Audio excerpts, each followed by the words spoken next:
And this is a great delight. We have our first selectman, Monica McNally, as well as one of the other selectmen, John Zagrodsky. Please, you both come, and maybe you'd like to have a few words. Yeah, I just stopped in to say thank you so much. I know this is the kickoff for your 2023 session, and I see you have a few meetings lined up. I see you have some new members, which I always like to see. Volunteers are very important, and all of you, especially serving on an advisory commission, are very, very helpful. So I know John is going to fill you in on a lot of, topics that you're very interested in, but I wanted to just take this opportunity to say from our office, thank you to all of you. So, and I hope you have a great year.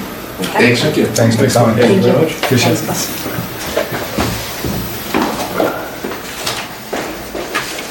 Let's see. So, I think in my email I told you all that we've been joined by John, and that was in our first cut of the agenda. So we're going to slightly change things to have him talk to us a little up front. I think that's really valuable time. But I thought, John, you might enjoy, as we all would also, us all introducing ourselves, because there's 3 or 4 people that we haven't met here, and likewise you guys haven't met us. So maybe we'd go around the table, and after that, maybe you could give a talk if that fits your schedule. To your table? Yeah, you'd be welcome to come up here. So, and then we let you out of here early. No, Bill and Flip said this was a suit and tie event. Yeah, definitely. You got We're right off the train, right? FYI, by the way, I don't have everybody's full contact information, and that probably my lack of record keeping. Maybe you all did send me more. So I'm going to pass this around. To the extent there's a blank by your name, you could fill in some things. I'll lead off, and then maybe we just go clockwise. So Bill Cavers, I think, as most of you know, I've been on the commission a long time. I think it's 11, maybe going on 12 years, and I've always really enjoyed it. Was first under with Sandy McDonald and Link Jewett, and I thought they did a marvelous job, and they helped dredge the harbor when that got really silted up, and so there's a real important function that came up then and might be coming onto our agenda soon. We'll see. Anyway, I'm just happy to be here and work with you guys. So. Hi, I'm John Zagrodsky. I know several of you, and many I don't. I've been on the Board of Selectmen since November of 2021, and before that I was on the Board of Finance for 13 years and chaired that board for 6. And I've done a number of other things. I think I was on the Town and Police Pension Boards for 8 years. I was president of the Historical Society for 4 years. I've been on a couple of building committees. Anyway, I take this town very seriously. I raised my kids here. As I said in some of our campaign videos, if I had to pick any town that you'd want to live in anywhere in the world, where would it be? And I said Darien, Connecticut, and I meant it. And so the chance to kind of be involved in the town, frankly, is a real privilege. And I'm charming and entertaining. Very clear about that. But we'll finish the introductions, and I'd like to talk to you guys about a couple of things that hopefully is interesting and energizing. So I'm happy to be here. Thanks for having me, Bill. David? David Kahn. Bill, I haven't been tracking how many years I've been on the commission. I actually have no idea. I've been in Darien for 15 anyway. Have a little boat, enjoy being out on the water, mostly going out to Fish Island and dropping anchor and swimming with my kids, but occasionally shellfishing and fishing, and I've been involved in some of the shellfishing activities here in the commission over time. Great. I'm Jim Furlong. Only lived in town here for about 5 years. Joined the commission in 2021. Interesting couple of initial years with COVID. Us trying to get some things done and doing a lot of it remotely at first. But I joined the commission. I think the coastline is the calling card of the town, and it's important, and it's the reason I want to put some time into this organization. Lori? I'm Lori Bora. I am chair of the Parks and Recreation Commission, and therefore an ex-officio member of this body as well, which is really important because 2 of our main properties, of course, are Pear Tree and Weed Beaches, so kind of where our work stops, yours begins. And Bill in particular has been a really good partner, making sure we share information back and forth. One of the projects that we are really hopeful of getting done is remediating the parking lot at Pear Tree, and part of that project that we have state approval for is to repair the boat ramp that this commission has had on its wish list. We saw a letter from Sandy McDonald from 2000 and 10 years, right? yeah, 11 years? something, Yeah. like 12. So I think if that comes to fruition, because we also got, as part of that application approval from Connecticut DEP, we got approval for dredging from the boat ramp up and around the boat club docks and down. So those are things that, our work really stops at the bottom of the boat ramp, and I think neatly will tuck into this commission's, advice to the selectmen on what needs to be done. So it's a nice intersection. My husband and I are boaters, so love being out on the water as well. Thanks. Flip? So I'm Flip Hufford. Bill, I think you and I joined around the same time. It's all in the fog of history at this point, but it's 10 plus years, whatever it is. I'm a former chairman of the commission, avid boater, and member of the Norotan Yacht Club. Spent a lot of time out on the water around here. I know many of you guys from being out on the water. So welcome to all the new members. And we have a new member, Sam. I'm Sam Bridges, I'm a new member. I've lived in town for over 30 years and have a small boat and have had a boat of one kind or another for the majority of time we've been in town, and we care a lot about the water, the beaches, the shoreline. Thank you. Kevin? Evening, Kevin Marks. I'm a lifetime waterman. I'm on the water 12 months a year enjoying the local sound. My first commission meeting, delighted to be here, looking forward to contributing, and I see a good, exciting path forward. And Grant? Grant Tankus. I think this is my 4th year or 5th year on the commission. I'm a Norotan member. A lot of activity on the water. And excited to continue to be here. And Bill? Bill Wright. I've been on a couple of years. Grew up in town. Kids grew up in town. I guess I moved here in 1958, so.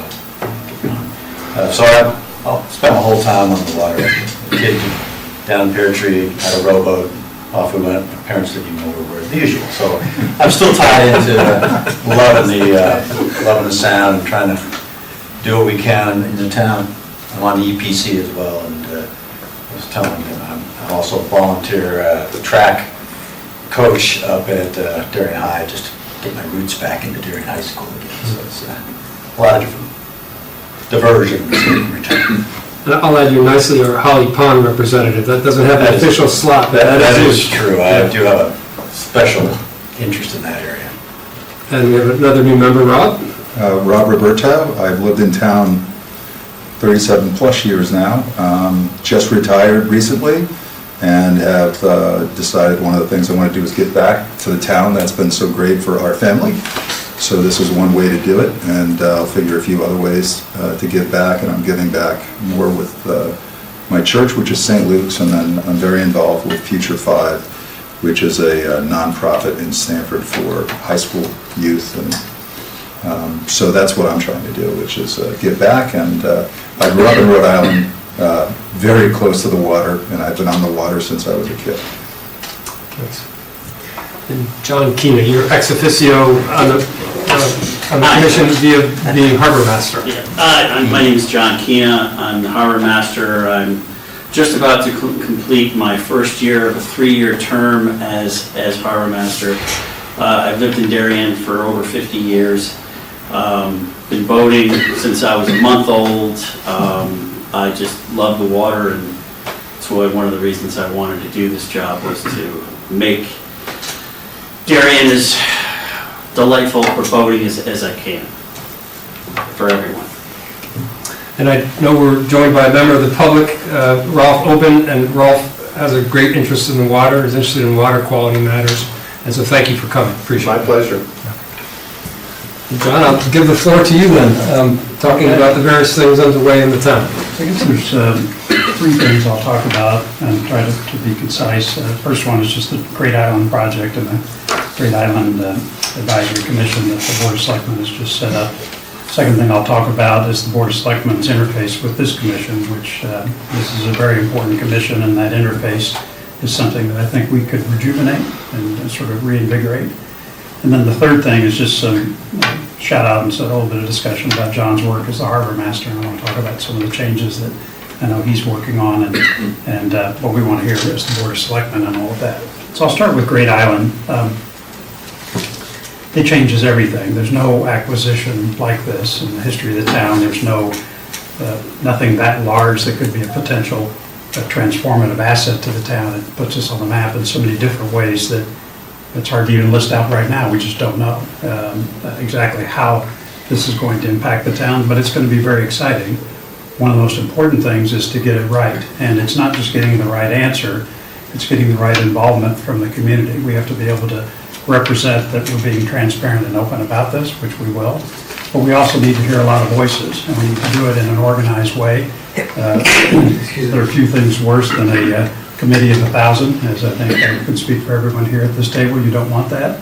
But there's a great way, I think, to be organized about gathering public feedback and making sure that they're part of the process and they have their voice heard. It's also pretty important that once those voices are heard and we select which voices we're actually going to listen to, that we communicate to the public and let them know what's going on so that everybody in the town who has an interest in the property and in the asset and how it's developed can actually look and say, yeah, I'm actually pretty well informed on that because they've done a good job at communicating it.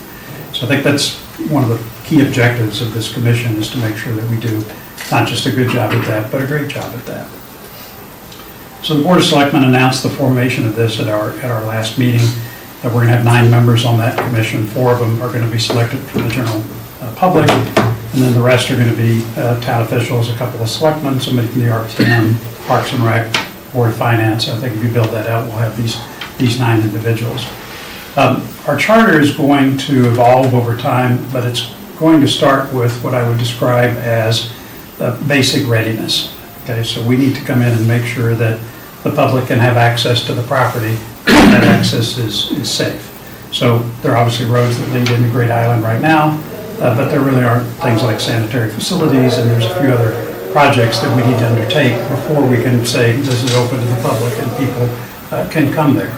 We also got to make sure that that infrastructure is set up so that when people do visit, that it's something that's orderly and that they can come there and see what we have. And that access will be safe and relatively well organized. Most of the work to plan for that early access has been done by the town staff, so that'll be, I think, some Parks and Rec work, but it's mainly Gentile on Public Works. So this is for the public access roads, things like signage. All of that needs to be kind of put in place because right now it's private property where none of that stuff is really necessary. So we're going to be spending some time to get that right, and I'd like to see that work come together as soon as possible so that we can say basically open for business, if you will. Now, there's going to be some more advanced work than that. As I said in my public comments, this is the boring phase of the committee because there's not much creativity needed. We really just need to get some basic blocking and tackling put in place to get that done. But pretty quick, that work is going to be done, and we'll move into what I think is going to be more interesting, which is how do we decide what to do with this property within the basic framework that Monica McNally laid out as the strategy for the island. It was a high-level view of what we could do. It was not set in stone. It's something that can change, but it was an opening document, if you will, a straw man to get people to consider and provide a framework for what we might do with that property. I think it's going to be incumbent on this commission to sort of take that thinking and advance it and say, here's what we actually mean by that. Right, here are the details behind some of those strategies and those proposals, because we really have not fleshed that out. I happened to talk to, I guess last summer sometime when all this was starting to come up, I was talking to Joe Warren. So I forget where I was, but he always calls me Mr. Selectman. He said, Mr. Selectman, this is what's happening. I said, well, we're thinking about Great Island, as you've heard. Yes, I heard about that. The story he told was that Waveney Park up in New Canaan. He said, you know, they bought that. It's a lot bigger than Great Island. It's 300 acres or so versus the 60 and change that we're getting with Great Island. He says, he says his recollection was that when they got that, they really didn't have a plan either, right? I mean, we have a plan, but we don't have really a detailed plan. It was actually something that evolved in a smart way over time. And so I would like to take this sort of same thoughtful approach to seeing Great Island develop with lots of capable people at the table to help us make a decision as to what to do. And I think that if we have the same luck that they have with Waveney, that we would get to a town asset where people look at that and say it has evolved over time into something that's really great. This project will not happen overnight. The final answer will not happen overnight. But I think we can get organized such that it will unfold in a successful way, just like Waveney. I wanted to touch on what I think is most relevant for this group, which is the importance of this commission as part of the Great Island Advisory Board, or Commission's work. I don't think there's any more coastal property or coastal lines on this island than there is anywhere in town. And this is actually probably the most important coastal asset we have in all of Darien. And so making sure that you guys are involved, particularly because certainly none of the elected officials on the board and probably few of the public members of the commission will have the expertise that sits at this table. And so the commission needs to vote, but I think when we meet, I'll likely be chairman of that commission. And one of the things I'd like to make sure of is that there is a tight linkage between that commission and the work that you guys do.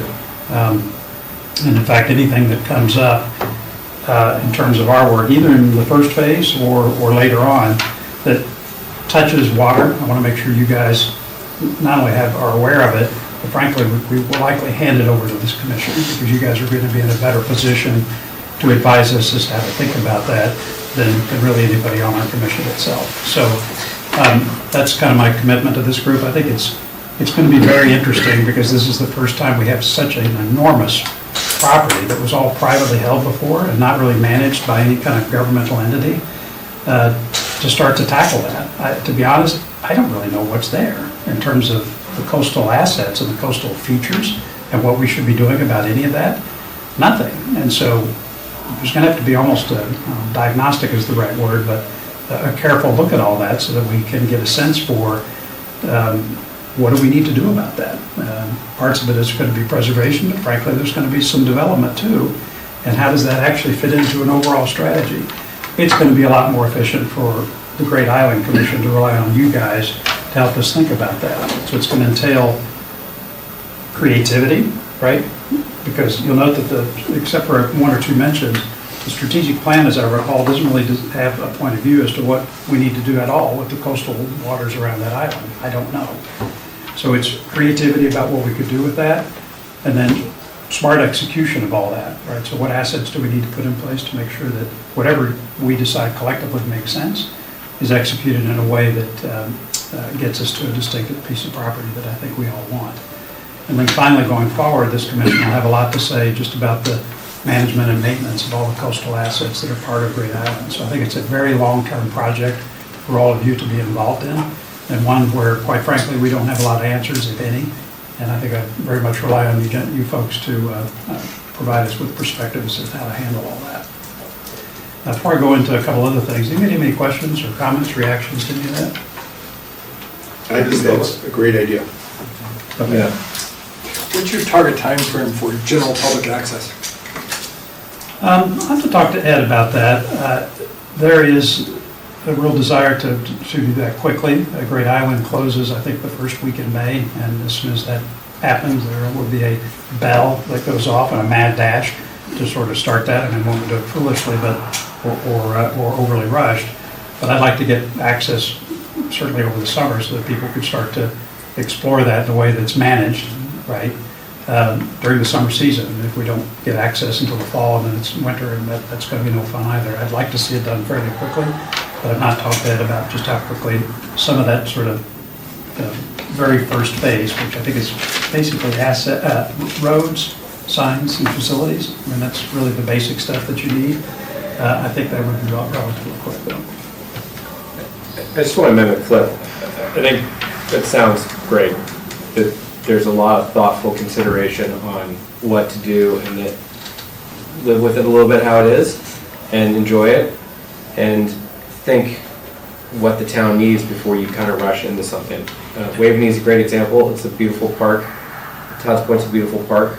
There's not a ton of development There's not a ton that's there, parking, there's things like that, but there's definitely a lot of talk around town and chatter of like, what's it gonna be, you know, is it gonna be something really built up or not, or what? And so I personally think it's wonderful to hear that that's the sentiment. Like, let's explore it, let's go slow, let's get it right, and let's not rush into anything, so. Casinos can have natural beauty too. Thank you for that, sure, totally, yeah. Also in charge of entertainment. But thank you for that, because I think that's, you know, it's a great way to go forward with the project. It is a wonderful asset. I mean, one of the reasons that I got excited about the project myself is I think the ideal sort of preservation of natural assets and beauty in our overdeveloped world, in our 98% developed area, is incredibly important. I mean, this is one of, has everybody been down there and done a thorough tour and walked that place? Yep. It's, You got, those of you who've been there, you know what I'm talking about. It's unique. And there's just not anything else to say about it. So anything we could do to try to preserve that while making it still a useful asset for the town, that I'm personally pretty excited about that. So. How much do you have to think about fixing what you have versus, before you even think about developing? I've only been out there a couple of times and I've only seen little pockets.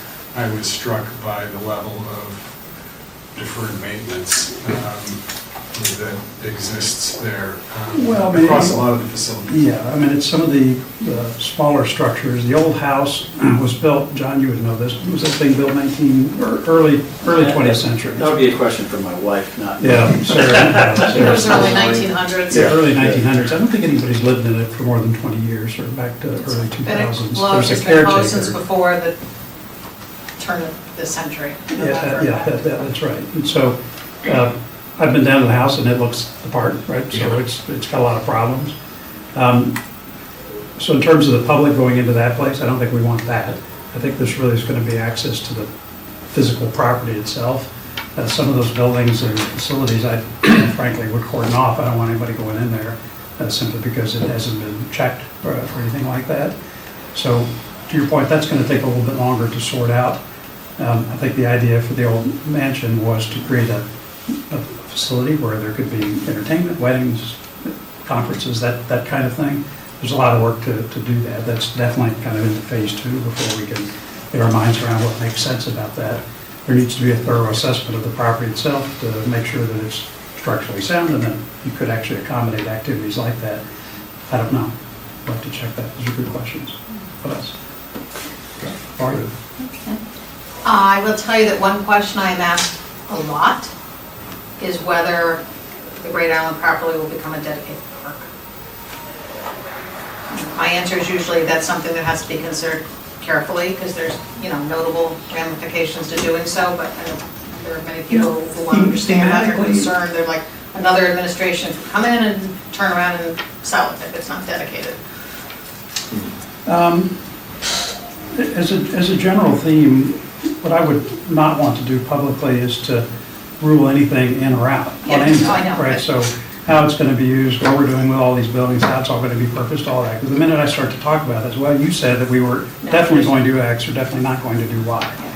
And so it's not to say that I'm open to any kind of crazy ideas, but I want to make sure that everybody goes in and sees a transparent and open and deliberative process as opposed to one or two people coming in and saying yes or no in advance before we've had a chance to think things through. In terms of any kind of official designation like that, I think part of the impetus for getting the property was to preserve it, right, and to preserve it for posterity. And so I think as a general matter, we're going to try to make sure that stays kind of in place. But again, I want to make sure that it's a collective view that expresses that. And that's the same answer I always give, but in case you hadn't heard it, which you haven't, probably would say that's the single most frequent FAQ that I get. Tried to have answers to that. John, I think the kind of phased approach you described makes a ton of sense, but I think there are 3 things that sort of relate to the coastal asset there that we should be thinking about from a policy point of view, maybe immediately, so that, and again, these won't have dollars associated with them in terms of investments, but what our policies are. So this will create land access to our town clam beds for the first time in history. So how do we monitor what's going on there? How do we, what's the right policy to not just let that get out of hand during the summer? Same thing with fishing, and then also kayaks and stand-up paddle boards. And what I'm particularly thinking about there is, there's a little beach to the east, which is out of the way of with a little shack next to it. That, to me, seems like a great place to put paddle boards and kayaks in the water, because it's out of the way of the main harbor, main channel into Ziegler's, versus if people are putting them in by the docks, then it just introduces more small watercraft into Ziegler's, which is already sort of hazardous to drive your boats around. So those are three things that just strike me we should maybe think about or talk about sooner rather than later, so that this summer doesn't just happen and they're going wrong. This is all just policy type stuff. Well, this is part of the reason I'm here tonight, is because I intend to aggressively outsource these types of things to this body. I mean, for instance, now that you mention it, like, oh yeah, I guess it is going to be an issue, we got to think about it, but I never would have intuitively thought about that issue, because this is not my area of expertise. So I'm in complete agreement with you. I think starting with an identification of those issues, so at least we know the things that we have to address, is gigantically important. And like this is clear from this discussion, I would not have the intuition to know that that's an issue we need to take care of. Because the worst thing you could do is have this all open up, and those types of things have not been articulated, and the people showing up on the island are not aware of do's and don'ts when they come. It's just going to be a free-for-all, and the worst thing that could happen is you could somebody could get hurt, right, by not following those rules, or you damage the natural assets that we're trying to protect in the first place. Right. Absolutely not. You cannot. No. In fact, I would argue that we would prescribe access to the island until some of that gets sorted out. So again, that's something else that over the next 90 days is actually going to be fairly urgent work of this body to help us define all that, so that we can have a safe and orderly opening up of the island. The demand for kayak and sup racks is very high. Our town staff is able to build them. We add more every year. We have to hold a lottery to allocate them out, because we just don't have enough, and we don't have the physical space at Weed or Pear Tree to just keep adding more and more and more racks, because it just takes up too much beachfront. But there's very strong demand. Yes, sir.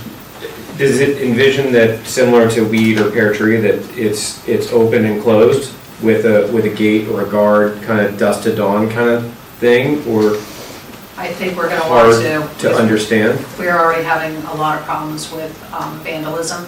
Really? At all of the parks, but definitely at the beach. We've had at the beaches.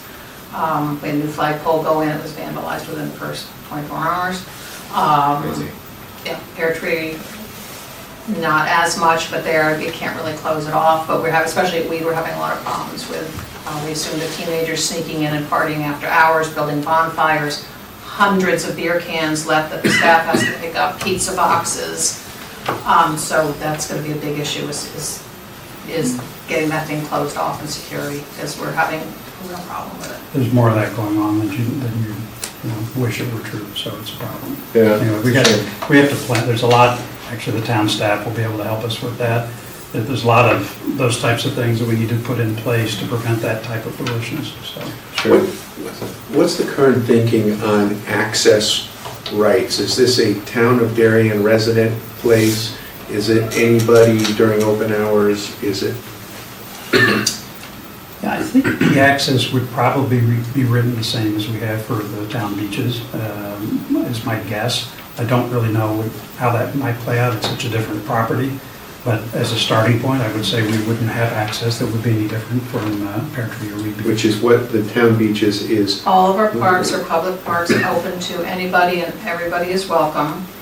During the summer months, residents or visitors purchase parking permits to the beaches, because parking is a limited resource. Yeah, I don't think anybody can walk into the beach, bike in, get dropped off by an Uber. all of the above are perfectly fine, and everybody is welcome to our parks. And I think as a legal matter, actually, we're required to kind of provide private or open access to the public like that. There's controversy around the cost of parking and all that, which you've probably read about. But my inclination would be we'd simply replicate the access rules we have for other town properties like that. Can you charge for access, be it beaches or this town park or any of them? I mean, it's our town that is purchased this, our town that's paying for this, it's our residents that are doing this.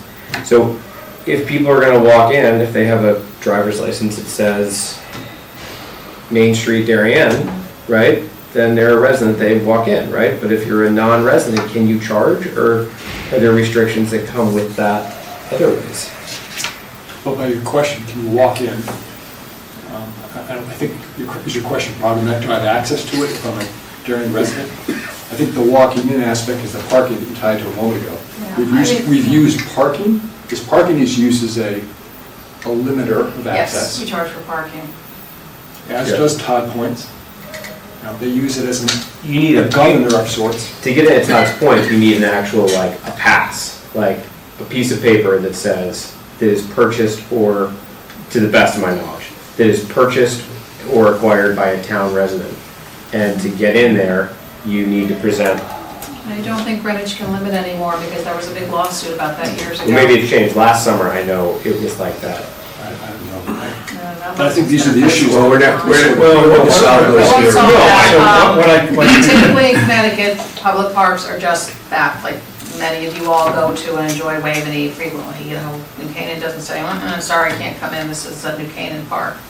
My husband and I were coming back from the Eastern Shore in our boat last summer, weather was snotty, we pulled into New Branford, got a spot for the night, walked into their town beach and had a lovely afternoon at the beach. Nobody was like, oh, you don't live here, you can't come. So typically, at least in the state of Connecticut, public parks are just that, and they're open to everybody. Let's just ask the question.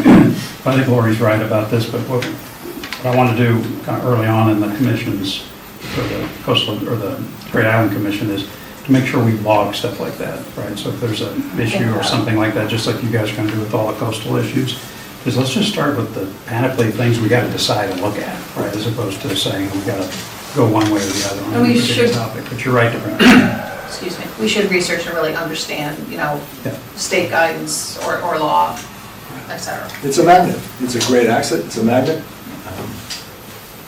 Right, it's Great Island, it's not mediocre. Well, then conversely, we have to think about folks who are boating and anchored or using a mooring in Seaglers Cove, and can they now take their rib or swim or paddle? Yeah, you have, like, you have a dinghy dock, Yeah, and access the a island. dedicated dinghy dock.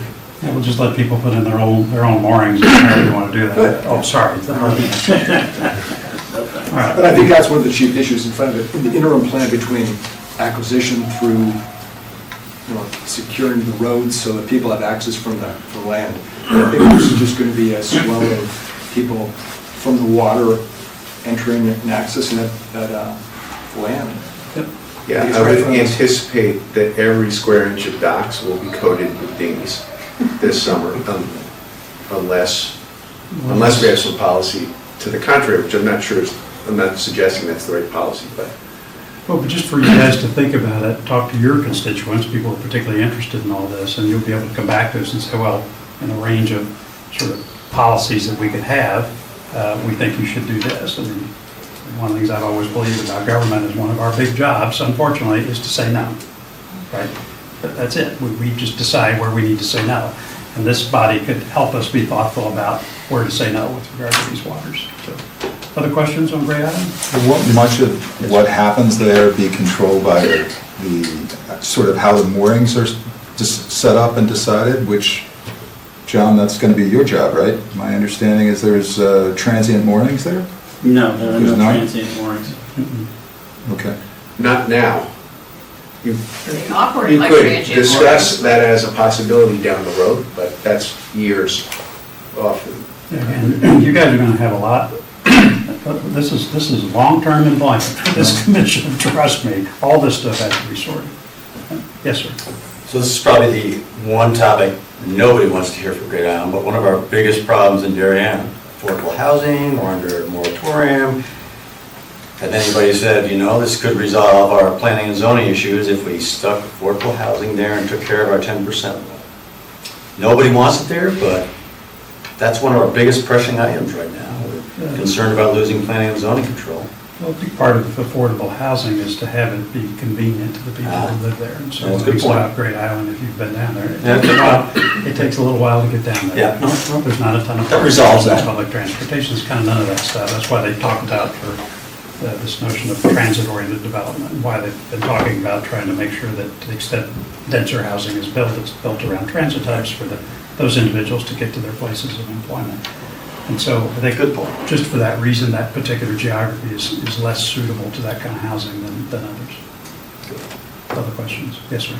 Is there a declared mission of the project? In other words, the town's investing in this beautiful piece of property that's very unique because A, we want to improve the lifestyle of all the town residents, right? We want to improve the quality of life for residents, or B, we want to make sure from an environmental standpoint that the shoreline remains as healthy as possible, or have we not yet defined that, which would be understandable as well. But I think a lot of the thought that we would put into this would be, I think it would flow a little bit more straightforward if we had such a mission statement to try to aspire to. I think Monica had something, I apologize, I don't have the presentation in front of me, but I think she had articulated some of that at a very high level when she was sort of outlining the preliminary strategy for the property. Anything that big is ultimately going to have a multi-pronged mission. It's going to be partly about creating a town asset that the public can enjoy. It's about safety of the asset and safe access to the property. It's about natural preservation, right, and trying to get a balance between what we might develop and what we might just leave alone. And then finally, just how are we going to access it in a way that the property is preserved for future generations. So I think those are the types of things that come together in my mind as a multi-pronged sort of guiding mission, if you will.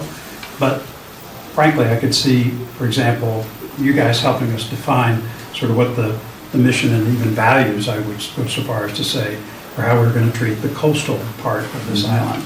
And I think, in a sense, values is a good word, because it could give you a chance to articulate on behalf of your constituents, here's how we should think about this from a value standpoint. Like, who are we and how do we actually want to see this property treated? Keeping in mind that taxpayers are the ones who are paying for this. And we all live here and we're all going to pay a tax bill for this. So having a values-oriented approach to this will be important in my judgment. From the initial PowerPoint presentation that I saw, there was strongly put forward the sense of zone. And I thought of that as a construct answering Jim's question. Would you think of it also like there's a coastal zone? And that might have a philosophical approach. There's a recreational zone. Do you think of it as selectmen that way? That's a really good reminder. I think that if you look at the geography, there are going to be certain areas that lend themselves to certain activities more than others, right? So I'm trying to remember kind of all the directions. So my thing is aviation, not boating, so I look at things sort of down. I don't look, anyway. But if you look down, there were certain sections of the island that lent themselves to hikeable property and things where you would just go out and enjoy nature, and that would not be developed. Then the mansion is here, so that's going to have its own sort of features where there's going to be some parking and access and ability that people could go use for events, should we decide to go that way. And you've got the stables over here, and that's its own animal, and with animals, horses. Do you know that they have a horse treadmill there? Have you guys ever seen such a thing? Of course they do. Well, of course, but I'm as ignorant on these matters, and I have never seen this gigantic treadmill. You hook up the horse to it, and it's cold outside. The horses have got to walk. I mean, it was amazing. Anyway, so that's going to have its own sort of feature and activities that are around that. So each one of these parcels that I think Monica outlined in her presentation, when you kind of look at it and think about what's there and then the topography, it kind of jumps out that kind of makes sense. We're going to spend a lot more time on that to try to make that a little bit more precise, but that was the general vision. Other questions? Okay.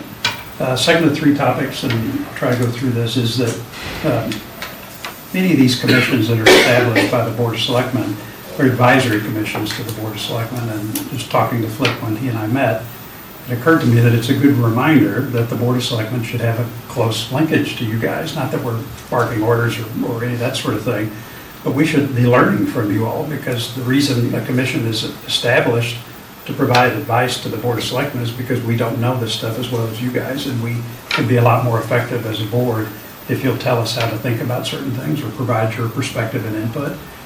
And so one of the things that we talked about was just a reestablishment or reinvigoration of that linkage from the Board of Selectmen to this commission. So one of the things that I'll commit to is to be that conduit, and it's two-way, to the extent that any member or the chair or your successor would like to engage the Board of Selectmen or talk to me separately about any of this, absolutely.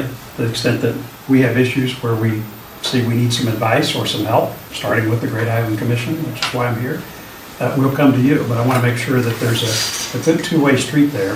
You guys were set up to kind of help us. Darien has a ton of coastline. We cannot address any of that stuff by ourselves, and we need your help. And I'll make sure that linkage is strengthened again. So I just want to make that commitment to this group, which frankly is an easy commitment. You guys can be very helpful to us.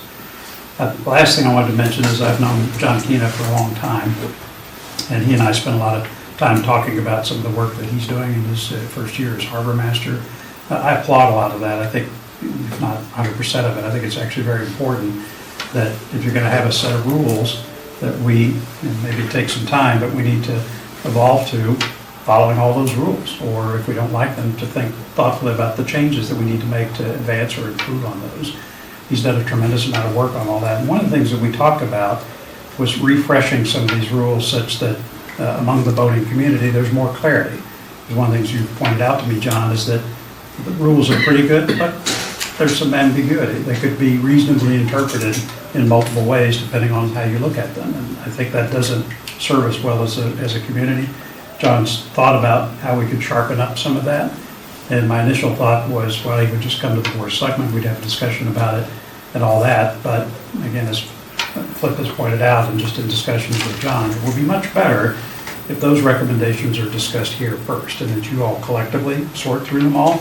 And this commission comes to the Board of Selectmen with, either collectively or with your chair or representatives and plus John, to say, we've thought about all this, we think you should do the following. And then have, I think you'd agree that we'd end up with a better work product, just because you guys have had a chance to wrestle with it.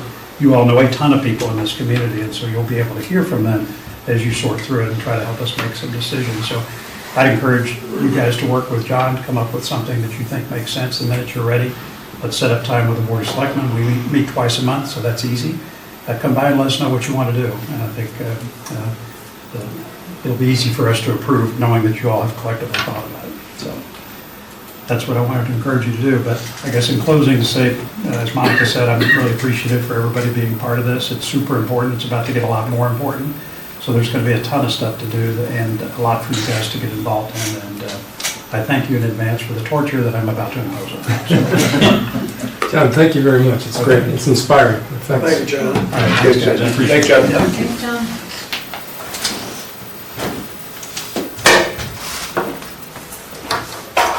Enjoy the rest of your evening. Thanks. Thank you very much. That was great. I think that was very, very constructive, and the topics, I love seeing everybody's questions on Great Island. Obviously, the topic intrigues, doesn't it? And it also beckons for our expertise, as he points out, so that's really neat. So I think we're into more mundane things, some mechanics of going forward. So it's the first of the year, and what we traditionally, for our meeting, what we've traditionally done is either confirm the existing officers or elect new. In this case, we're going to put forward a slate of interim officers. So myself, I'm offering to keep going as a chair on an interim basis. Jim Furlong has offered to step up who's just joined us several years ago, but offered to step up as an interim vice chair. He's been a great help on many things in his first early years here.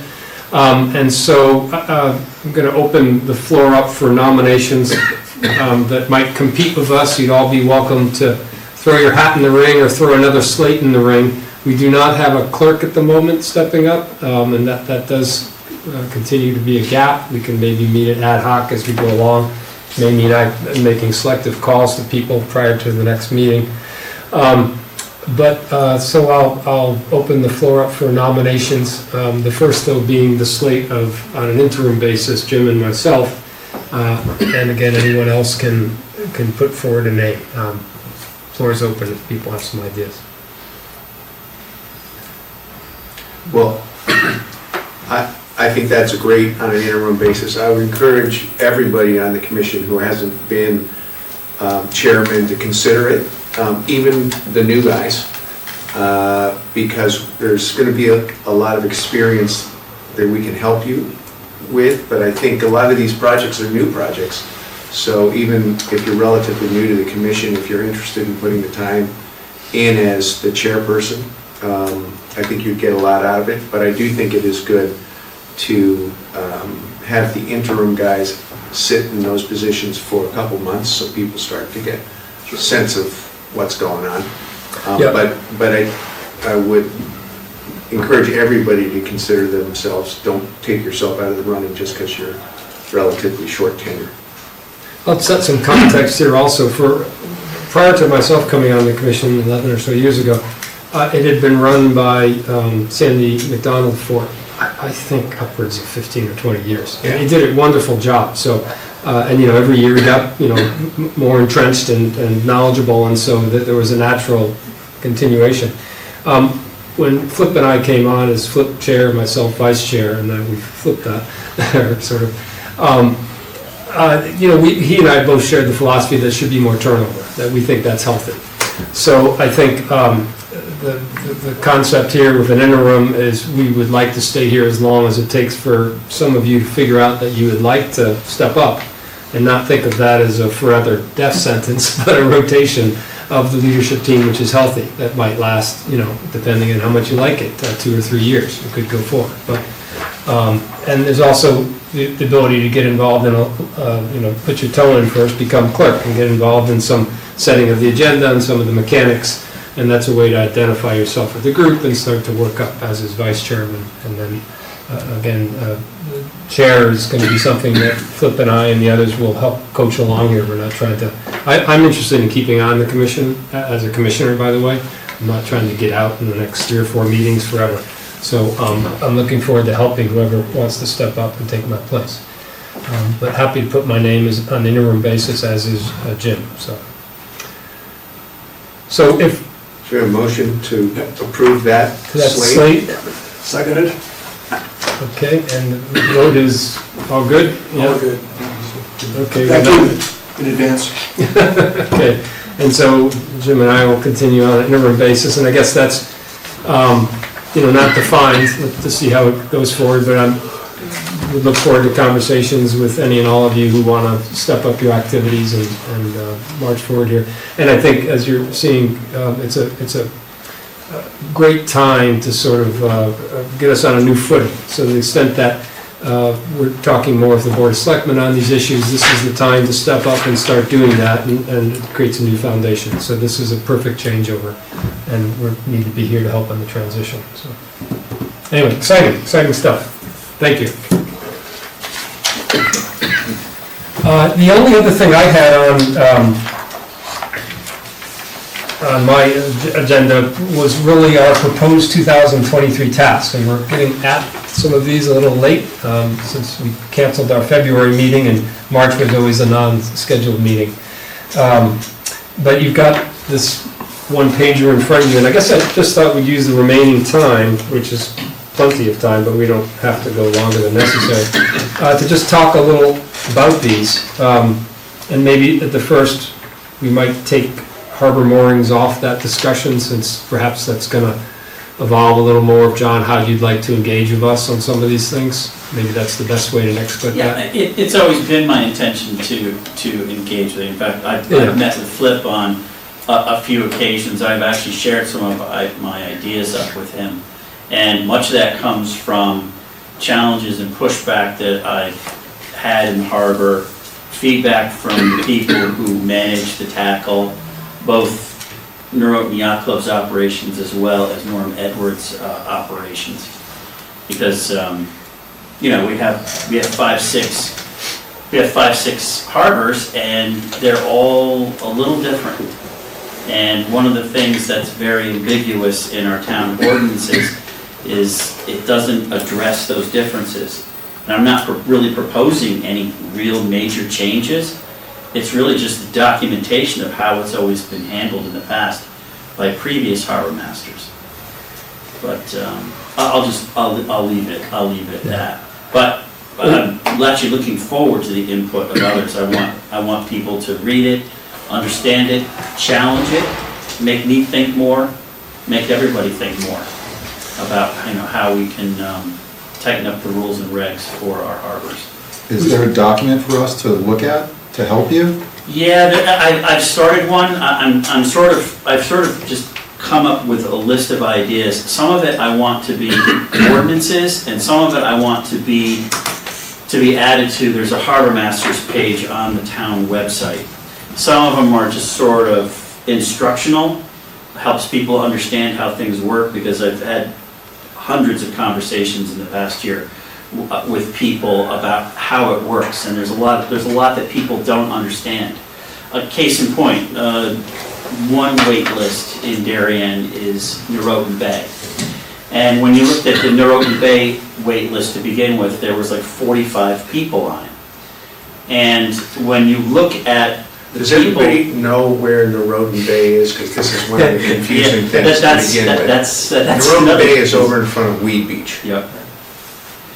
So there's a lot of that. There's a lot, people don't know what's Norotan Bay. I mean, I think it's actually, we call Darien Harbor, I think it's technically Norotan Harbor. And so I always have to phrase it as Darien Harbor, and then there's Norotan Bay, but technically it's Norotan Harbor. So to differentiate the two. So many people sign up and get on that list, not knowing that really the only people who really have easy access to that mooring field are the people who live in Norotan Bay and are part of that association. So that list started out with 45 people on it when I took it over last year. And over the wintertime, I made calls to almost everyone on that list, and that list dropped from 44 to 9. So that's a definition, understanding, knowledge? People just didn't understand, because they would say, I'm a Norotan Yacht Club member, I'm a Darien Boat Club member, they might say other, but the conversation would be is, okay, I can award you this permit, but I just want you to ask you, how do you intend on getting there? And a lot of them are, I don't know. For the new members, would it be helpful to get a little bit of historical context of what John has been doing and the kind of issues he's working for? And maybe if you'll suffer me, I will. I don't know where to start. Well, I'll give you my perspective, which is, you've been in your job like a year. It'll be here at the end of the month. A year. And so when John took over his job, we had these humongous wait lists for moorings. And people, it's like 10 years to get a mooring. And yet you would go out in the summer and there was always empty moorings that had weeds on them that hadn't been used the entire summer. So a big part of what John has been doing a great job on is trying to, put real boat owners on moorings where the registered boat owner is the registered mooring owner. It's not like I let my cousin use the mooring and all this stuff. So there are a lot of what I'll call policy things that John has run into in the last year in trying to better define what it means to be a mooring license holder in Darien Harbor. So, for instance, the basic concept of you've actually got to use your mooring to have a renewal of your mooring permit. Well, what does that mean? If you are on your mooring for a week of the year, are you using your mooring? What does it mean? So it's like that sort of basic thing. Yeah, so I mean, for instance, one of the ordinances in town is your boat must occupy the mooring by June 15th. So some people do that, and then you never see them on it again. And the ordinances do not state, don't have any usage clauses. Doesn't say anything about stationing your boat somewhere else. So we have some really low-hanging fruit that I can't really touch, provided they don't change anything in the terms. What do you mean by you can't touch? You're the harbor master, why can't you touch that? Trust me, I've been through this with the Attorney General of the state of Connecticut, and because of the way our ordinances are worded, if I try to enforce what I think should be done, meaning you're not using it, you're leaving it empty, I would lose in court and I could be sued on a civil level. So what John has been working on is basically a rewrite of the town's mooring ordinances that say something like, you have to actually use your boat has to be on your mooring more than 60 days a year in order to be considered like you're using your mooring. Not just that it has to be on the mooring by June 15th and then can disappear. So I have to enforce things not only at a state level, but also at a town level. So the town has ordinances. If we were a larger town and had a town that had a harbor management plan, all of that stuff is written out, it's blessed by the state, and then we can do certain things. We don't have that plan. I'm not advocating for a harbor management plan, but if your ordinances aren't clear, you could be challenged. You can be challenged on it. They're not enforceable, essentially.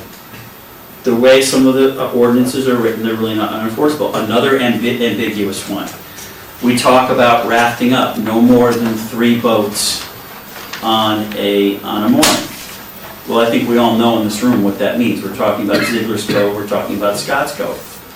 It doesn't say that. It says Darien. So if someone wanted to challenge 3 boats on a mooring in Darien Harbor, Is your point being Darien Harbor versus Ziegler's?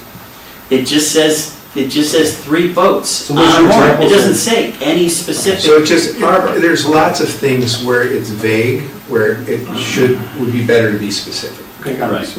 There must be best practices among harbor masters of towns our size along the coast. Oh, I've had conversations with other harbor masters. I was on the phone the other day with a harbor master from the town of Norwalk, and we talked about some of our challenges and stuff like that. And again, I'm not advocating or selling this, but he said, well, you gotta look at your harbor management plan, and you don't have one. So what, in conversations I've also had with the state, before Greenwich had a harbor management plan, they had their ordinances blessed by the state of Connecticut. I've asked the state of Connecticut if we came up with a new set of ordinances, would you bless them? And they said, that ship has sailed, we won't do that anymore. So we have to enforce at our level, and we just need to be clear. And there's nothing really that I am really proposing. It's really, that's a change. It's what has been done. But when you start really enforcing the rules, that's when people find the holes. And that's what I've encountered. Is your thought the work output of your activities is going to result in a series of specificity on these issues? Is that the end game? I think A there's new set of ordinances that would be Yeah, approved by. I think, that, like I said, I envision some of what I've written up will go into the ordinances, and some of it is just guidelines, education, helping people understand.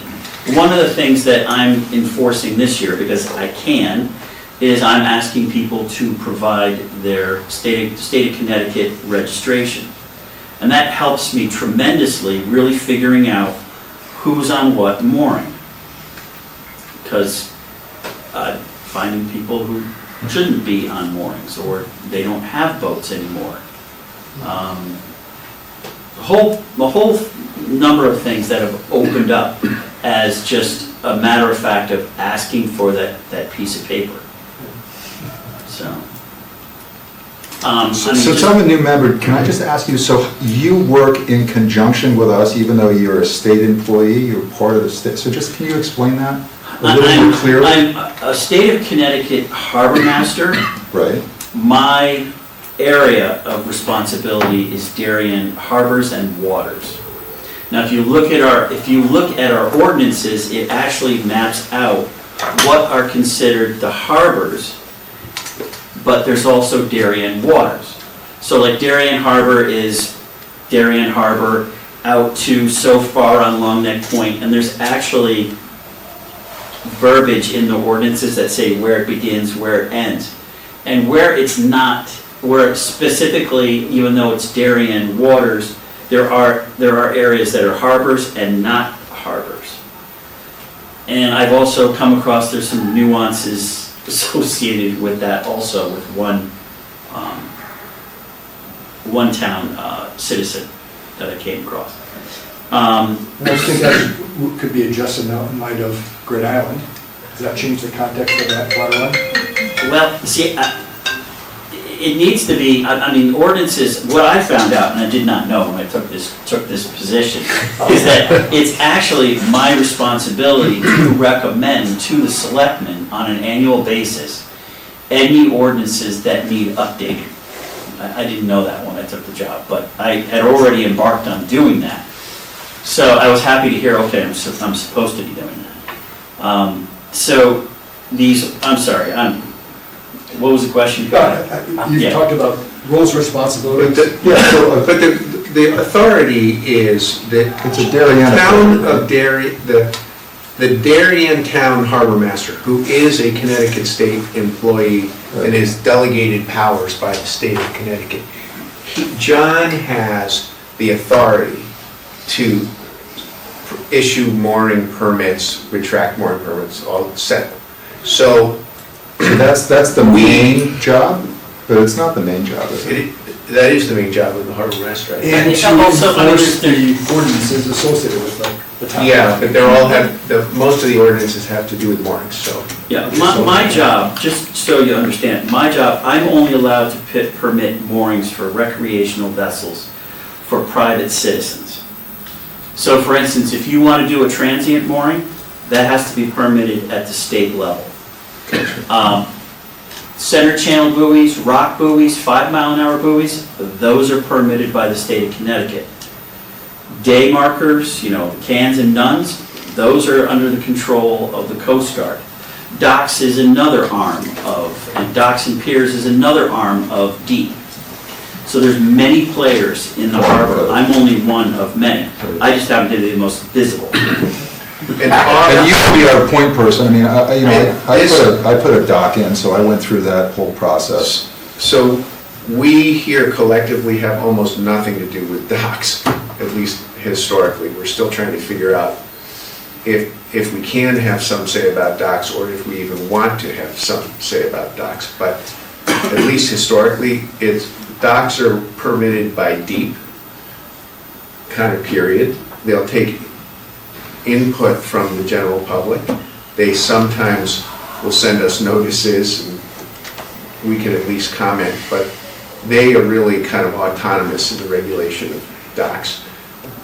P&Z has only a very limited role in the kind of shoreside part of the dock, but it's mostly DEEP. But our commission's role relative to John is similar to our commission's role relative to the Board of Selectmen, which is to help him however we can in an advisory capacity. John is the guy who actually has the authority to issue mooring permits. We do not. So is that why you've suggested, I'm just going to go back to the context of the bill suggested is, the harbor moorings as a task, are you recommending we keep this on, or are we just look for the coaching direction? No, I think it's frontally honest, it's basically to support John, and for John, I think to be leveraged by us. I think that's really important. I think it shouldn't be you out there alone, cutting this hard path. No, I hope it's not. I mean, I want the input from everybody. There's many years of boating experience here, and 10 heads are better than one. There's traditionally been a mundane aspect of this, and that is the mooring equipment standard. And we've taken care of that periodically, upgrading it. Flip's been particularly instrumental, as has Northern Yacht Club, and John, I know you've gotten involved. That actually is something we could get at nearer lower hanging fruit, perhaps, working together with you. And this policy matter of the mooring field has been happening over this last year. And I do think it's time for us as a commission to dig deeper on that and support John better in that way.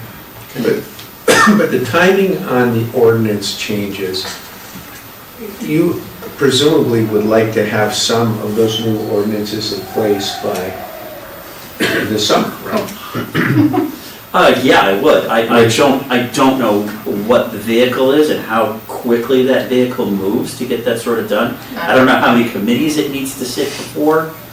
I don't know. But, I mean, I've been able to get a tremendous amount done with what I've got so far. It's the further enforcement of certain things, like tackle standards.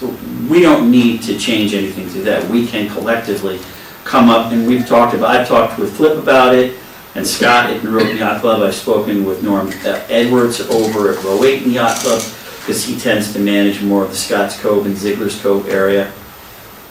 Done a lot of thinking about the Great Island project. I think it's only going to bring more traffic to Ziegler's Cove that is already a very busy cove. The tackle standards have never really been applied over there. And to go back to that ambiguous 3 boats on a mooring, an example I always say is I could have a 2,000-pound pyramid with 4 20-foot center consoles on it, and that is a problem. But then I could have 4 40-some-odd foot sport fishing boats on a 75-pound mushroom, and that's okay. There's not enough standard there in that harbor, and I'm going to be proposing new standards for Ziegler's. Maybe not Scott's right now. Scott's is a shallower cove. Bigger boats can't get in there.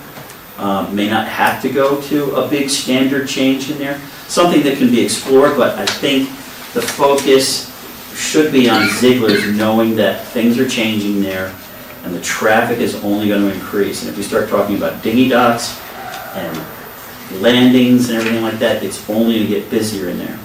I agree. But in order to accommodate that, the tackle standards have to be, I believe, something different than what we have in Darien Harbor. It needs to be more stringent. John, on these couple matters that are in front of you right now, putting Great Island a little to the side because it's got a longer throw to it. What's the best intersection point for this commission, for some of the members here who are in their heads thinking they've got a real interest in helping you out? What's the next intersection points, the next process points that you could get involved in? I've spoken with Flip about it. I'm like, what's the right venue for this? It's a separate meeting where people who want to, we get together, talk about what I've proposed, give me feedback. Because ultimately, someone from this board is going to help me present to the selectmen, and who knows what other governing bodies there are in town that you'll get pushed in front of. Bill, Yeah. what you should think about is creating a committee that can be effectively a subcommittee of your commission. We've done that on Parks and Rec for a number of what we consider really important initiatives. Yep. But in doing so, you want to build the transparency around it. So, for instance, when our, invasives remediation committee meets, they are warned meetings, the agenda's posted in advance, they are videoed, everything it's very open to the public. And I think a topic as hot and sensitive of this probably needs to be more with, Flip or a couple people talking to John and helping. I think you're going to want to put some structure around that. I mean, to me, it sounds like the task at hand is to help John draft requested changes to the ordinance. Right, at the end of the day, that's it. What's the right thing to put on that requested change that gets submitted to the Board of Selectmen? And it doesn't all have to be done in 1 year. right? I mean, it's. No, it could be an annual thing. It could be an annual. Or phased in approach, is that? Well, that's what I'm saying. In other words, if we looked at the ordinances, and I must admit, I've never seen all of them laid out in a single document, but I know that exists. You know, we could just start, if our role is to advise John, right, we're a service provider to you, you know, maybe we just have a small subcommittee, we identify which ordinances, the way they're written today, are the most problematic, and maybe we go at it. What would be our suggested remedy on that? And John can say, hey, here's what I'm thinking, and if we have a different perspective on it, we can offer that up to John. But you know, the best way to eat an elephant is one bite at a time. I think John actually has a pretty good head start on that, so I wouldn't encourage us to just start with the raw ordinances and come up with every idea. I think he's got a pretty good idea of what he practically speaking needs. So if, whenever you're ready to share that, Right. People can look at that and talk about it. I do think to Lori's point, I think we have a process, a town government process question that we need to actually figure out, which is how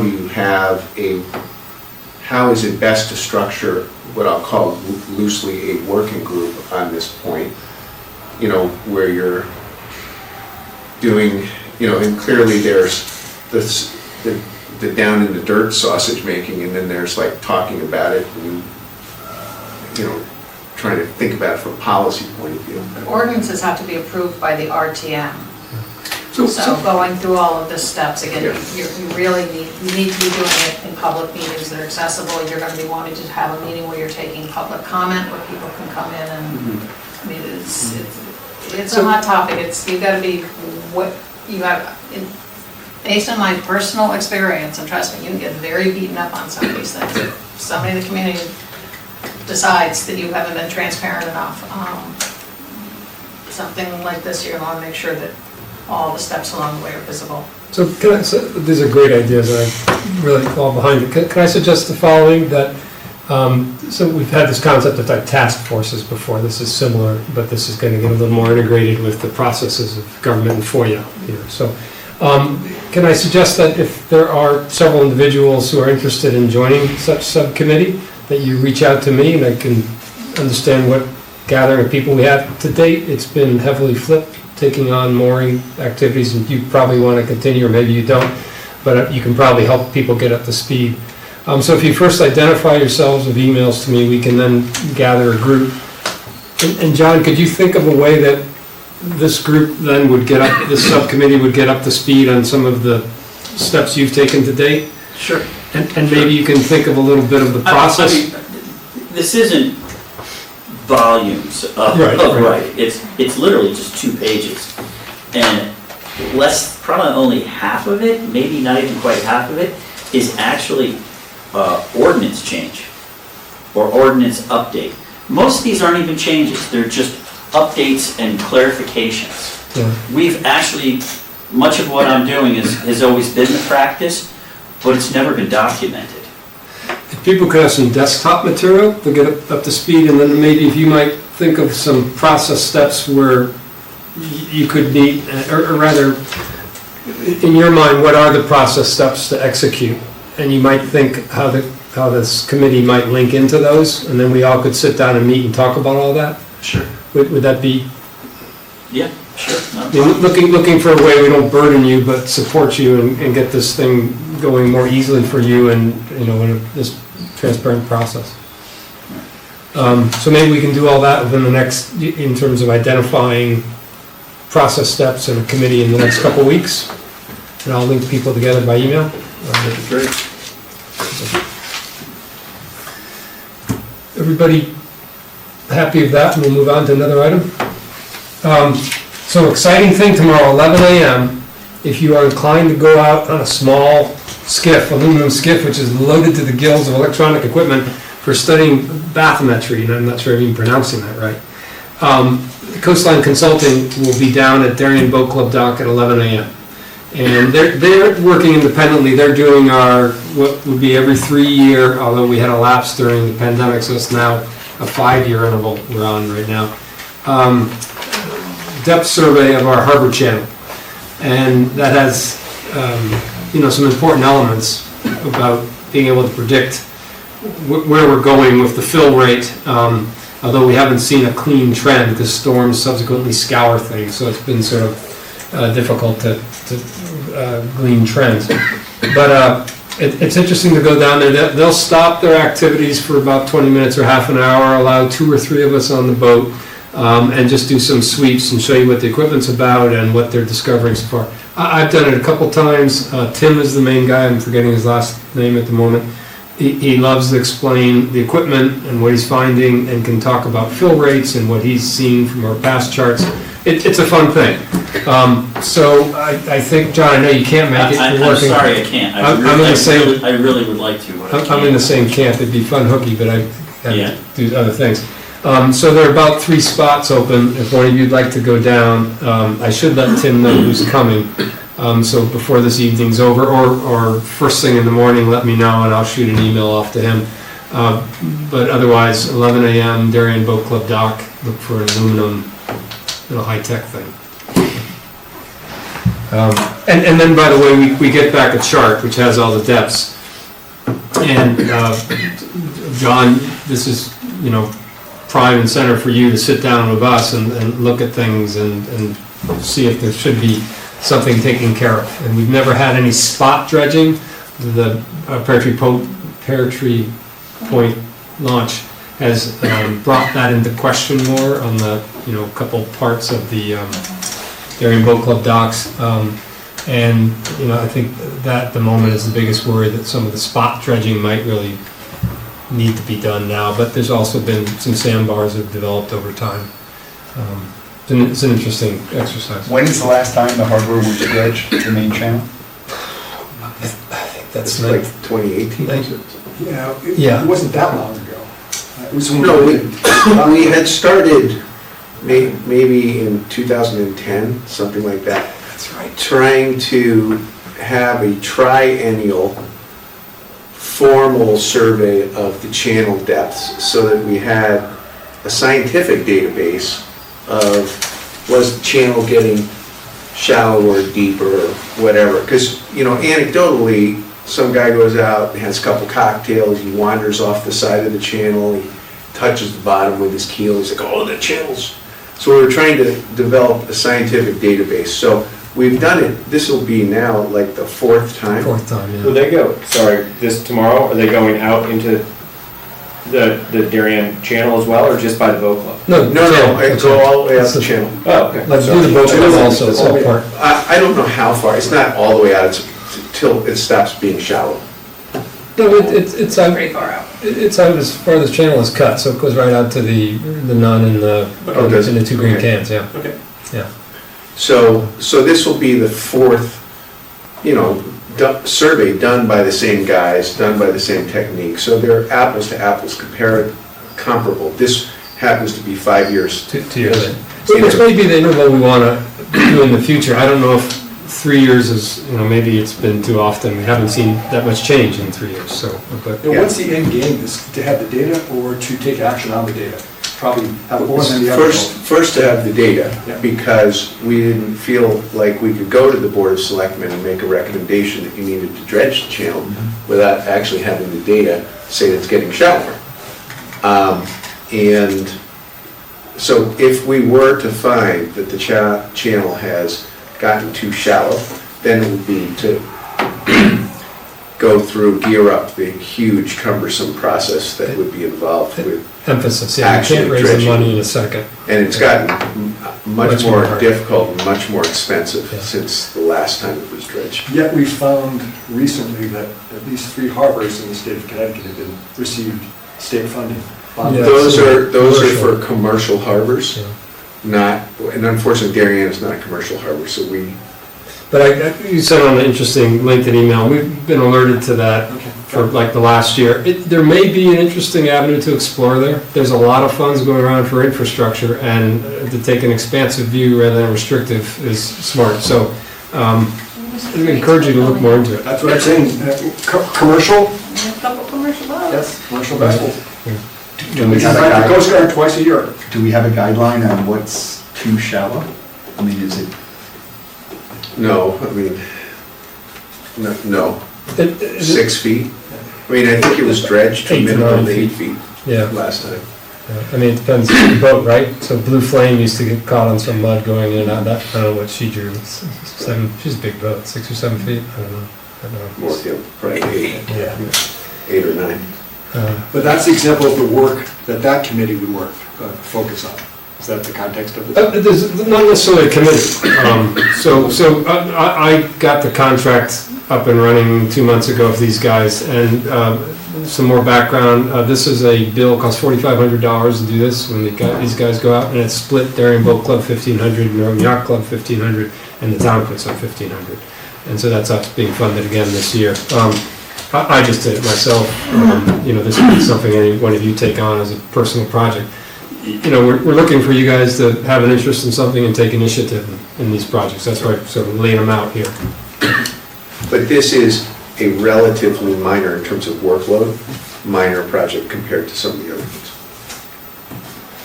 The safety placards. So I don't know if you all noticed on the kayak racks, on the posts, there's little small safety placards, which are orange for, lessons, wear a life vest, have a signaling device, watch out for cold water, and have a float plan, if I remember. Those were blessed by Parks and Rec, the Darien Police, and this Coastal Commission about 3 or 4 years ago. It all came about because left and right of us, there's been some really serious things in the beautiful weather of May when the water's still under 50 degrees, and some pretty ugly things. Stanford's last couple of years has had some deaths. It's just awful stuff, and it's going to happen in a neighborhood near you unless you get out there and educate people. So that was the idea of putting things on the racks, and there's a larger 8x11 sign trying to explain things more in depth. And the First Selectman's office puts it out in a newsletter, or Parks and Rec also does that. So it's got a broadcast that we could, the more we elevate it, the more we'll avoid that type thing in town. And it's going to happen with young people, so you really want to do something about this. There's Friday night, teenagers out on stand-up paddleboards, no life jackets, Yeah, nothing. yeah. Some of the most fit people are the people who suffer the quickest and the most severely in cold water because they don't have a lot of body fat.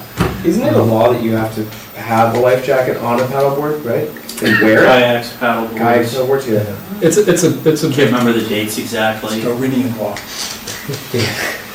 So these placards have gotten deteriorated from UV, and so I've had it on my list for us to refresh them, and I've got the master template and cut them up and have them printed on some waterproof paper, and we go around. Grant, you helped the prior year, go around and staple them up. Just as I was about to do that, Marley Hayes, who's the social media person for Monica, said, "Boy, this looks outdated." I think she thought some of my artwork was 1950s level, but she's probably right. So I said, have at it. You want to spruce them up, make them flashier. I think as long as they're uniform across the different messaging platforms, then people can easily recognize it. So she's going after that, and I've asked her to get that done by before May breaks. And so it'd be great to have a couple of us who would post those. So this is a matter of going around with a staple gun and removing the old staples and things. It's going to take a couple hours of your time. So Yeah, I think one thing you may want to mention to Marley, or not, but when we revised them a couple years ago, I think we took some of the wording out and kind of kept it more bullet point things, right? Yep. Because I think we all know that people just don't read a lot. If there's too much wordage or verbiage or lit, they just won't do it. They'll skip over it. So yeah, agree. Maybe she's not adding more. It may be worth saying to her that we did scale that back one time to try and keep it, the bullet points of what are those quick things that you'll read and remember a couple words instead of a paragraph.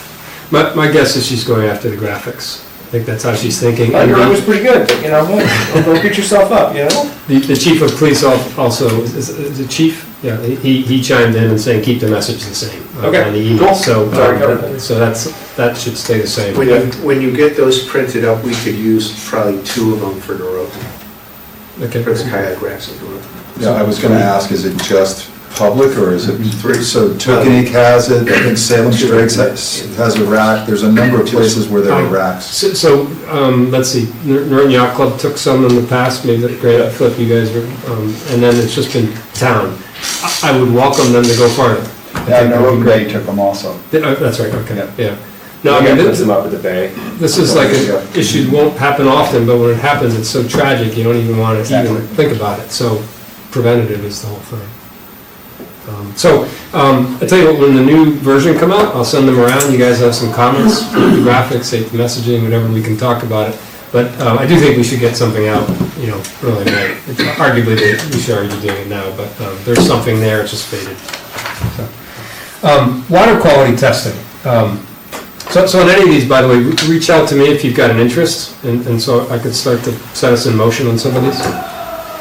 Water quality testing. So, we've been undertaking the Unified Water Study now for 6 years in Darien. Last year was a bit of a truncated session. We only got done half of the testing months, but it was enough to qualify us for the annual report that the Save the Sound people put out. This is a long-term gauge of the water quality of our coast, so it's not geared to bacteria, which says stay out of the water, in these next 24 hours or some time period. It's not geared to halting our aquaculture or shellfishing, which says when you have 1.5 inches of rain, for 24 hours, don't shellfish. This is a long-term study of the health of our waters. So is there enough, things growing? Is there enough oxygen in the water? It gives us a beachhead in the environmental conversation that is involving the Darien coastline. And that is a really interesting conversation because, believe it or not, we have more impervious surface area and more stormwater and non-point source pollution runoff in our Darien slice of coast than Stamford and Norwalk. If you look at the EPA classifications, we have a higher impervious surface area. So that would mean, all other things being considered equal, that we have cloudier water and more excess nutrients running off in our town.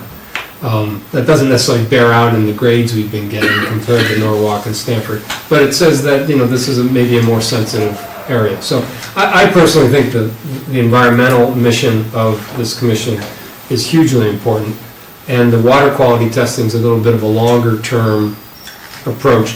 But we also have talked a lot recently with David Knopf about trying to marry more bacteria testing with the water quality. So that we're having like an annual report put out on the town's water quality and including the bacterial counts. So to the moment, that's just to the side. And I think that sort of gives you can get a good grade in Scott Cove for the long-term health, but at the same time, you've had some excess bacteria, which had our shellfishing permits shut down for 9 months last year. And that's sort of, they should be in the same report and allowing the town and our town leaders to take a look at that. And so I think there's a lot of work to be done here. And so far, Julie Jones and I believe you, Sam, have... Yeah, during the interview process, I said, I've got a small boat, which is actually probably perfect for this, because I can go into shallow, I can go into anywhere in Scotts Cove or Ziegler's, Darien Harbor, Northern Bay, easily. And I'm happy to do that. I think I'd have fun. Well, the program for testing... I need to be trained. Yeah, and so far Julie's taken that on, so there's like one person trained in the boat and others can be learning as they go along. But we start up Unified Water Quality Testing in May, and it goes for 6 months through October, out twice a week. And yes, it's on a Saturday, and yes, it's at like 6 a.m. But it's absolutely really beautiful out there. You guys are boaters. When you get yourself out there and go fishing, the water's completely flat. You see things jump, a couple hundred yards off, and you see the sunrise, and it's just gorgeous. So if you have an interest in that, raise your hand. So currently I'm going to help out sometimes. We have Sam, we have Julie. We could use another 1 or 2 people to split the time out easily. So. Yeah, and I've got a small boat, and it's perfect for doing this stuff and can probably carry 5 or 6, but not more adults. 4 is better.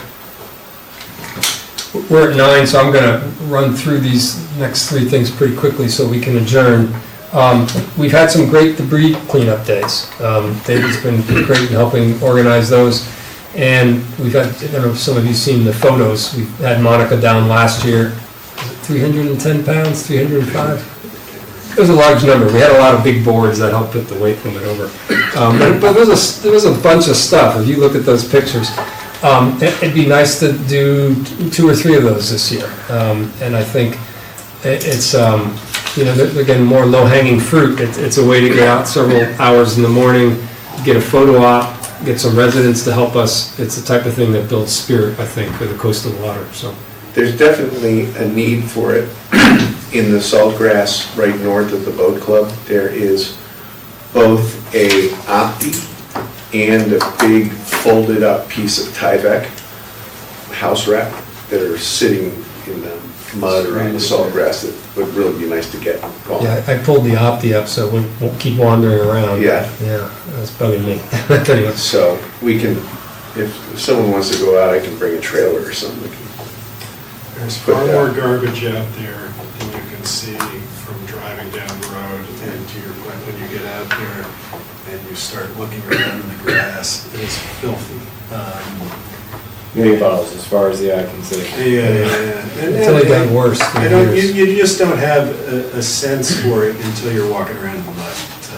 I also think we could do a waterside version of this. So like I go around the Fish Islands sometimes and can't believe the junk I see there, and I'd love to pick some of it up. Also in Scott Cove's Eagles, I think this, you see buoys and stuff, and those are the most benign, but I don't like seeing a buoy on the shore. I think that's crap. So it'd be nice to have a couple of you have interest there. This is a person saying, I'll organize it. I'll bring the trash bags down. And once one person stands up, other people follow. So shellfish. So our beds are reopened, which has been more of a bureaucratic than a substantive thing, but important. The Freights gave a call. This is the Roger Freight Senior and Junior, and said they know they owe us for back clams. They, in return for getting a lease to Scott Cove, give us bushels of clam to put in our clam beds, which sit on either side of Scott Cove. And they called and said, we owe you for a season back in the pandemic, and when would you like to do it? The answer is not before the water temperature is greater than 50 degrees. So I don't know where we are now. Are we like low 40s? I'm not quite sure. Mid-40s? As a kayaker, I usually keep track of this, but I've lost track recently. I think it's mid-40s, we looked it up the other day. When it hits 50, we need to go out and take them up on their offer, and that's also, before the season starts to take off. And so it'd be great to have, 1, 2, or 3 of us. I've also invited the selectmen, and I think Monica was game and John was game, to go out on their boat and help seed the beds. So that'd be sort of fun. I'd probably limit it to 4 or 5 of us. Bring your worst clothes as muck, but it's pretty cool though, because you get to see, where it's put down, and you get a sense of what people can go after. I would suggest before doing that, going out, a couple of people and putting in some markers at low tide, because that's where you really know where they need to go and what's actually accessible. It's a whole lot harder to figure it out at high tide, which is the only time when the freights will bring their boat in. Right. And I think all you need is a couple of those orange driveway markers from Home Depot to stick a sort of starting point, a stopping point in Great Island Bed, and a couple on that little island over Contentment, and you'd be more efficient in the use of the clams that you put down. Yeah. Well, I'll get the stakes if you have a boat, right? You have a center console? I'm not in until May 1st, but I'm otherwise ready to go. Yeah, well, let's look at the, if it doesn't get to be 50 before May 1st, which I don't think it's going to be. It's hard pressed to believe that. That'll all work. So, in terms of the water. Well, and the whole Great Island thing does also raise the question of if they're going to be putting clams in, Should they spread them equally over all of our beds? Should they pave the bottom near Great Island? Because that Great Island bed could this summer see a lot more traffic.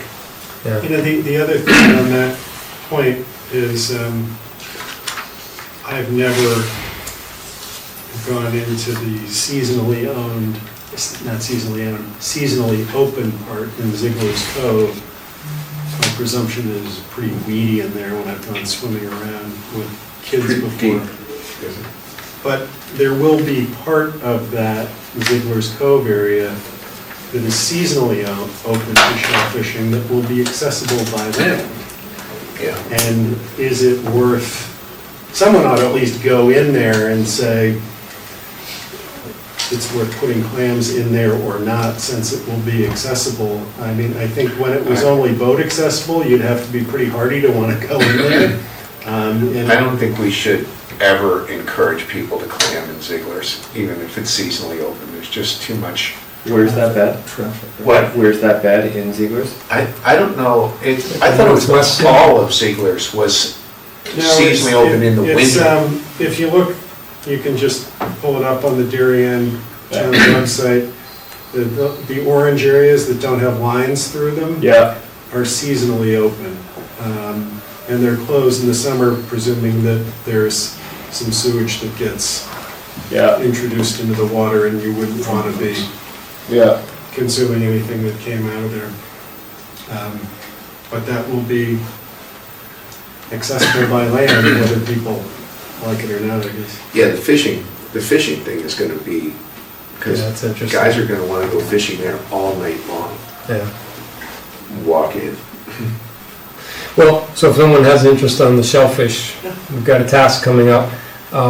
It'd be fun to go out in the boat, obviously. So again, raise your hand, send me emails, and I'll try to organize this a bit. And lastly, our website, we need to get our names all on there, and I think the town's helped with that in the past. But the thought of getting our Harbor Commission page more exciting, is it in front of us? If any of you have are driven that way and have some skills that way and can instruct the town or push the town that way, that would be great in our refreshing of that page. So again, I encourage you then to reach out to me and I'll try to get us going on a few of these things. Bill, do you see the Great Island as a whole different category? Well, I'm waiting. I love the words, John, as you spoke about it. I think it's the absolutely correct engagement with us. So it's wonderful. But I'm waiting to see how it plays out. It sounds like they have some period of time where they're taking care of the mundane. And so maybe we don't really have a role for a little bit. But, as I remember that PowerPoint, there's a coastal zone, and it's phrased that that's the best coast in Darien, and arguably the best coast in Long Island, if you ask me. It's a mini Maine, right?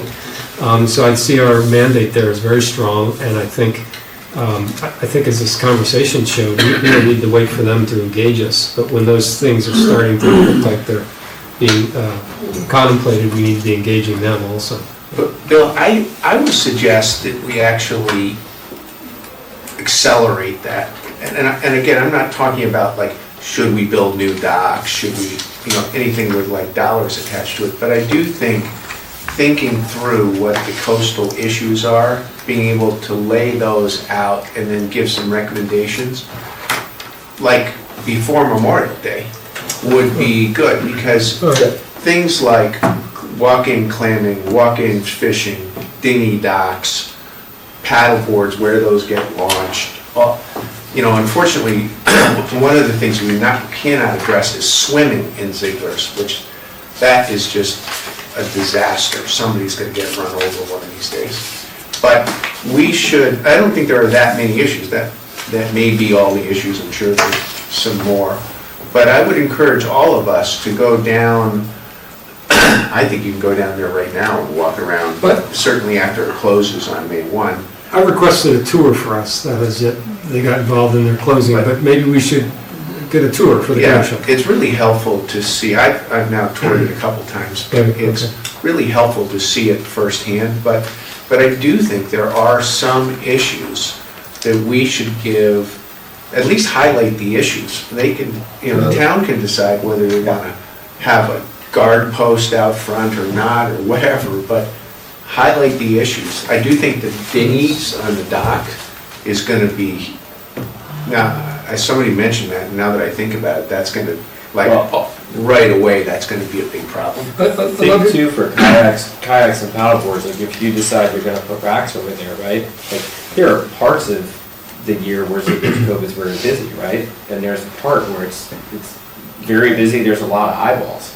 But there's parts of it that there aren't a lot of eyeballs. And if someone goes out from that point, there's a lot less eyes to see them go out and come back in than Wheat Beach or Pear Tree, where there are these big, expansive beaches and clear eyes to see. I mean, someone goes out in a southerly in a paddleboard or a kayak from the Ziegler side, it could be a little more treacherous, right?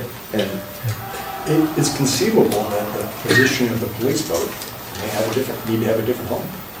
well, that, Or boats. but what if it's on the beach side, like where the beach gazebo is? You know, that could be more dangerous. It's more exposed. There's current there. But There's the different Marine challenges. police don't really enforce like all this day-to-day bread and butter Yeah. stuff. That, they don't want to give, they're not spending their time giving people 5-mile violations in the harbor. Or enforcing the rafting up and stuff like Yeah, that. they're trying to make sure that they're there to save people and rescue people. Reactive rescues. But I do think one of the big issues around Great Island is just the whole issue of security and how do you open it and close it, and who's monitoring the kids with the bonfires, which will be a huge attraction. Get them off my beaches. So, but the Marine police don't want to do any of that stuff. That's not. I think there's a huge safety issue if you're gonna get that cove used a lot more. And I think, 3 boats, we should just try to get that enforced, because there's gonna be a disaster that happens with so much more. I think it's an excellent suggestion. Let's do this. Let me secure us a tour. Let's all meet on a Saturday or Sunday and walk. Is that possible? I think so, Bill. I think I so. just want to show you the charter Yep. for the new committee, it's a committee or called a commission. It kind of states the membership, but you're aware that it states that the chair of this body is an ex officio member? Oh, didn't know that. Yeah, that's great. So there you go, you're on it. All right, I won't be interrupting. This is too good for this. So, okay. So I think that'd be great though for us all to walk around as a group and react to each other's ideas as we, see the shellfish beds are just right off the shore there, or look at the dinghy dock or something. So I'll secure us a tour. I imagine there's somebody who can give it. I don't know if it's Ed Gentile or who, but sounds like it'd just be an hour and a half of our time at max. And we bounce around ideas and see where we want to go and how to embody them from there. But I think your point of sensitizing the Board of Selectmen to what we're thinking about at early stage is a great suggestion. Yeah, I think for us to formulate ideas, I think some of us in the room are more familiar with the island than others. I'm not that familiar with it. And just, to be even able to get my head around it, I got to see it, Yeah, and understand these various access points. It would really be beneficial for a tour. I want to see that horse thing. I want to see the horse thing too. Yeah. Get on it. Go for a little trot. Is there any other business people would like to bring up before I adjourn us? All set then? All right, so we'll adjourn for our first meeting. Good talking. Thank you, Bill. Thank you. Thanks, Bill.